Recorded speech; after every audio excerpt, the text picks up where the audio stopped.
안녕하세요. 바란예언교회 전재훈 목사입니다. 오늘은 노아의 홍수 두 번째 이야기로 노아의 홍수를 불러오게 한 네피림과 용사들에 관한 이야기를 노아와 비교해서 해보려고 합니다. 그 속에서 하나님의 은혜를 한번 찾아보지요. 샬롬, 하나님의 평강이 삶에 가득하시기를 기원드립니다.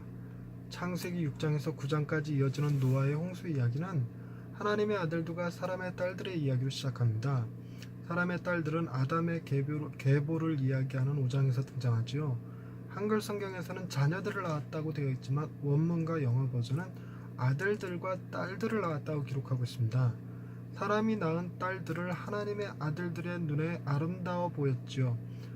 그래서 하나님의 아들들이 사람의 딸들을 취하여 자녀를 낳았고 그들은 고대의 명성이 있던 용사들이 되었습니다. 하나님의 아들들과 사람의 딸들의 혼인 문제는 해석하기가 매우 애매합니다. 하나님의 아들들이란 누구를 의미하고 사람의 딸들과 왜 혼인을 하여 자녀를 낳았는지도 애매하지요. 이 이야기는 고대로부터 전해져 오는 다양한 설화들과 비슷한 분위기를 연출합니다. 반신반인이었다는 수메르 왕조의 길가메시도 그렇고 고대 로마의 건립자였던 로물루스 이야기하고도 비슷합니다. 우리나라는 신의 아들이었던 환웅이 옥녀와 결혼해서 당군왕검이 태어나기도 했지요. 그는 1000년이 넘는 시간을 왕으로 살다가 신선이 되었다고 알려져 있습니다. 보통 신의 아들들과 사람의 딸들이 혼인하여 낳은 자녀들이 보통의 인간들보다 더 센 힘을 가지고 있었고 수명도 몇 배는 더 오래 살았죠. 그리고 각 나라마다 그들의 업적은 영웅으로 칭송되거나 신으로 숭배될 만큼 위대한 것들이었습니다. 하지만 노아의 홍수에 나오는 하나님의 아들들과 사람의 딸들 사이에서 태어난 이들은 그리 칭송할 만하지 못한 것 같습니다. 창세기 6장 4절과 5절은 이런 사실을 잘 표현해 줍니다. 당시에 땅에는 네피림이 있었고 그 후에도 하나님의 아들들이 사람의 딸들에게로 들어와 자식을 낳았으니 그들은 용사라 고대의 명성이 있는 사람들이었더라. 여호와께서 사람의 죄악이 세상에 가득함과 그의 마음으로 생각하는 모든 계획이 항상 악할 뿐임을 보시고 아멘. 네피림은 장부라는 의미를 가진 말로 많은 신학자들이 하나님의 아들들과 사람의 딸들 사이에서 나온 후손으로 이해합니다. 그들은 수메르의 길가메시나 로마의 로물루스 혹은 당군왕건처럼 위대한 영웅이 되지는 못한 듯하지만 그래도 고대의 명성이 있던 용사들이었습니다. 하지만 그들은 세상이 죄악으로 가득 차게 만들었고 생각하는 모든 것이 하나님 보시기에 악하기만 했지요. 이것이 하나님으로 하여금 사람 지으셨음을 한탄하게 만들었고 결국은 하나님의 심판인 노아의 홍수를 불러오게 했습니다. 이렇게 노아의 홍수 이야기 서두에 나오는 하나님의 아들들과 사람의 딸들 이야기는 설화 같은 느낌을 주면서 홍수 이야기마저 설화로 느끼게 만들었습니다. 많은 신학자들은 하나님의 아들들이 누구인지에 대해 다양한 의견들을 제시했습니다. 가장 보편적인 지지를 받는 것은 하나님의 아들들이 천사들을 의미한다는 것이지만 혹은 고대의 왕들을 지칭하는 용어로 보기도 합니다. 고대의 왕들이 하나같이 다 자기들을 신의 아들이라고 우겼던 것을 보면 그럴 것 같기도 합니다. 드물게는 아담의 셋째 아들인 셋의 후손들을 하나님의 아들들이라고 주장하는 신학자도 있습니다. 그러나 노아 역시 셋의 후손이라는 것이 걸림돌이 되어 별로 지지는 못 받았지요. 노아의 홍수 이전에 어떤 세상이 있었는지 사람이 알 길이 없습니다. 아브라함이 등장하기 전까지 창세기 이야기는 원역사에 해당합니다. 일종의 신앙 고백과 같은 역사지요. 분명 하나님의 신이 창세기 기록자들을 감동하여 기록하게 만들었을 것이 분명합니다. 하지만 하나님이 그들의 손을 붙잡고 황홀경 속에서 기록한 것이 아니라면 하나님의 말씀을 기록하는 기록자들의 환경과 문화에 어느 정도는 영향을 받았을 것이지요.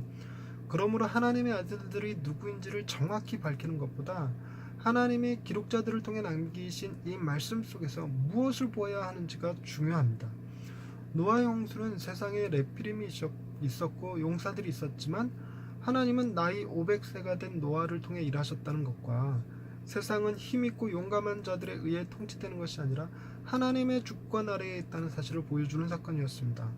노아는 네피림도 용사도 아니었고 홍수가 시작될 당시의 나이가 600세나 된 노인이었지만 하나님의 심판에서 살아남은 사람이 되었고 그의 후손들로 세상을 다시 채웠습니다. 그 말인즉 우리 모두는 네피림의 후예가 아니라 노아의 후예라는 말이 되죠. 다시 말해 우리는 스스로의 힘으로 세상을 살아갈 용사가 아니라 우리를 구원하시고 살리시는 하나님을 의지하고 살아가야 할 존재들이라는 것입니다. 하나님의 심판은 노아의 가족을 제외한 모든 인류를 멸하셨기에 더 이상 네피림이 존재하지 않는 세상이 되었지만, 그럼에도 불구하고 또다시 세상은 죄악으로 가득 찼습니다. 그런데 아이러니하게 이번에는 진짜 하나님의 아들이 세상에 내려왔고, 그 아들은 세상을 구원하셨죠. 노아의 방주는 8명밖에 구원할 수 없었지만, 하나님의 아들이 지신 십자가는 하나님의 백성 모두를 구원할 수 있었습니다. 하나님의 아들들과 사람의 딸들 사이에서 태어난 네피림은 세상을 죄악으로 채웠지만, 하나님의 아들 예수 그리스도는 세상에 가득한 죄악을 해결해 주셨습니다. 할렐루야. 우리의 강함이 되시는 하나님 아버지, 이 세상이 우리의 힘과 능력으로 살아갈 수 있는 세상이 아님을 아시고 우리에게 지혜와 능력이 되어 주시니 감사합니다. 우리는 우리가 가진 힘을 최대로 키워서 이 시대의 네피림이 되어 사람들 위해 군림하고 싶어하던 교만을 용서하여 주옵소서. 진짜 하나님의 아들이 세상을 지배하는 힘이 아닌 섬기는 힘을 통해 우리를 구원하신 것처럼, 우리도 겸손히 세상을 섬기는 자들이 되게 해 주옵소서. 무명한 자 같은 우리를 유명한 자가 되게 하시는 하나님을 찬양하오며 예수님의 이름으로 기도드립니다.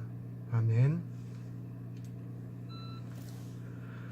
아무리 힘있고 능력있고 용사고 장부라고 할지라도, 달리 말해서 네피림이라고 할지라도, 사람의 하는 일이라는 건 죄악뿐입니다.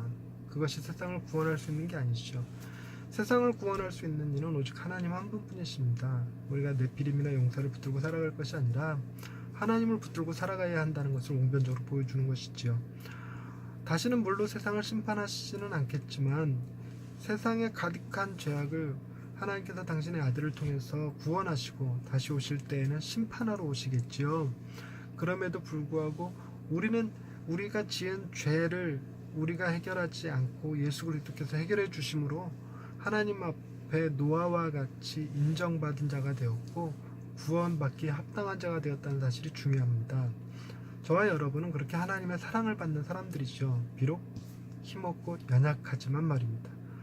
오늘 하루 주님과 함께 동행하며 하나님의 구원을 만끽하는 하루가 되시길 바랍니다. 감사합니다.